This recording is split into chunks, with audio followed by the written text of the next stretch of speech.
Guys আজকে আসছি বাসার জন্য একটা ডাইনিং টেবিল কিনতে। সুন্দর একটা ডাইনিং টেবিল কেনার আমার অনেক দিনের ইচ্ছা, কিন্তু এখানে আসার পরে তাদের ফার্নিচারের কালেকশন দেখার পর মনে হচ্ছে আজকে বাসায় গিয়ে আমার যত ফার্নিচার আছে সব ফেলে দিব। সো হ্যালো এভরিওয়ান, আজকে আমি ফার্নিচার দেখার জন্য চলে আসছি বাড্ডাতে। আমার খুবই ফেভারিট জেআর ফার্নিচারের আমি বিশাল বড় ফ্যান। ওনাদেরকে ফেসবুকে আমি অনেকবার দেখেছি, ওনাদের কালেকশন গুলো জাস্ট ওয়াও। এর আগে আমি ভিডিওতে দেখেছিলাম, কিন্তু আজকে ফার্স্ট টাইম আমি একদম কাছ থেকে দেখলাম। বিলিভ মি গাইস, আমার কাছে কালেকশন গুলো একদম চোখ ধাঁধানো মনে হয়েছে। যেহেতু অনেক ভালো মানের একটা ডাইনিং টেবিল কিনবো, সেহেতু একটা প্রিপারেশনের দরকার ছিল। আমি ভেবেছিলাম একদম টাকা গুছিয়ে তারপরেই যাব। একটা মোটামুটি ভালো ডাইনিং টেবিল কেনার জন্য আপনাকে অবশ্যই 1 থেকে 1.5 লাখ টাকা বাজেট করতে হবে। এন্ড আপনি যেহেতু এত টাকা খরচ করে একটা ডাইনিং টেবিল কিনবেন, অবশ্যই এমন একটা জায়গা থেকে কেনা উচিত যেখানে আপনি 100% গুড কোয়ালিটির প্রোডাক্ট কিনতে পারবেন। বিশ্বাস করেন, এখানে আসার পরে আমি কোনটা দেখবো আর কোনটা দেখবো না এটা নিয়ে কনফিউশনে পড়ে যায়। আল্লাহ, চোখ একবার সোফার দিকে চলে যায়, একবার খাটের দিকে চলে যায়, আর ডাইনিং টেবিলের কথা কি বলবো, এটা তো আমার মনের ইচ্ছা। এখানে আসার পরে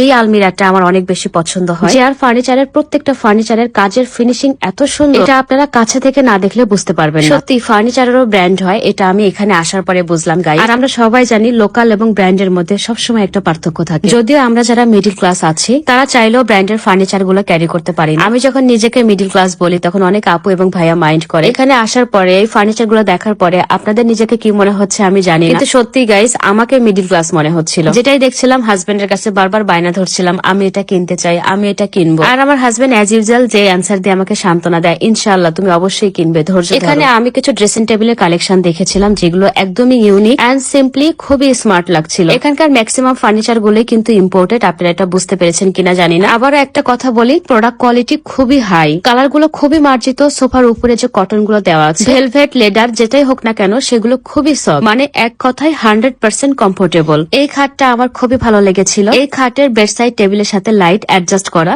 একটু ইউনিক, তাই না? সবচেয়ে কষ্টের ব্যাপার গাইস, আমি জেআর ফার্নিচারকে দেখতে পাই যখন আমি ফার্নিচার অলরেডি কিনে ফেলেছি তখন। তো আমি ভাবলাম যে আমি যেভাবে পস্তাচ্ছি সেভাবে যাতে আপনারা না পস্তান, তাই জেআর ফার্নিচারের কিছু কালেকশন আপনাদের সাথে শেয়ার করব, যাতে আমার মতো যেসব আপুরা নতুন সংসার গুছিয়ে নিচ্ছেন, বা আমার যেসব লাকিয়েস্ট ভাইয়া এবং আপু অলরেডি নিজস্ব বাসা তৈরি করে ফেলেছেন, আস্তে আস্তে সুন্দর সুন্দর ফার্নিচার কিনে বাসা সাজাচ্ছেন, তাদের জন্য একটু হেল্পফুল হয়। সত্যি কথা বলতে বারবার ফার্নিচার চেঞ্জ করতে আমাদের কারোই ভালো লাগে না, আর ফার্নিচারের জন্য এত বাজেট রাখাও আমাদের পক্ষে সম্ভব না। একবারে ভালো একটা জিনিস কিনে নিবেন, ঝামেলা শেষ। আর এখানে আসার পরে আমি একটা জিনিস বুঝতে পারলাম, যেহেতু আমি অনেক ফার্নিচারের শোরুম ঘুরে বেড়াই, এটা আপনারা জানেন, এখানকার প্রত্যেকটা ফার্নিচারের ডিজাইন কিন্তু একদমই ইউনিক। আপনার বাসায় যে ফার্নিচারটা আছে এটা অ্যাভেলেবেল সবার বাসায় থাকবে না। যাই হোক গাইস, এতক্ষণ একটা বেডরুম সেট দেখাচ্ছিলাম, নিজের মাথা তো নষ্ট হয়ে গেছে, পাশাপাশি আপনাদের মাথাটাও নষ্ট করে দিলাম। যাই এখন আপনাদেরকে দেখাই আমি কি ডাইনিং টেবিলটা নিব। হোয়াইট পিঙ্কিশের মধ্যে এই ডাইনিং টেবিলটা জাস্ট দেখেন, মাই গড এত সুন্দর, আর চেয়ার গুলো এত কমফোর্টেবল। এখানে বসে ভাত খাবো কি পুরো ঘুমাই যাবো। এই সাইডে যে ডাইনিং টেবিল গুলো দেখছেন এগুলো সম্পূর্ণ বাইরে থেকে নিয়ে আসা। আমি এখান থেকে একটা ডাইনিং টেবিল নিতে চাচ্ছিলাম। এই ডাইনিং টেবিল গুলো নেওয়ার জন্য আপনাদের খুব ভালো একটা বাজেট রাখতে হবে। এই ডাইনিং টেবিল গুলো এমনিতে কয়েক বছর ব্যবহার করা যাবে। এছাড়া আপনার বাজেট যদি একটু কম হয় তাতেও কোনো প্রবলেম নেই। বিভিন্ন প্রাইসের মধ্যে এখানে ডাইনিং টেবিলের অনেক কালেকশন আছে।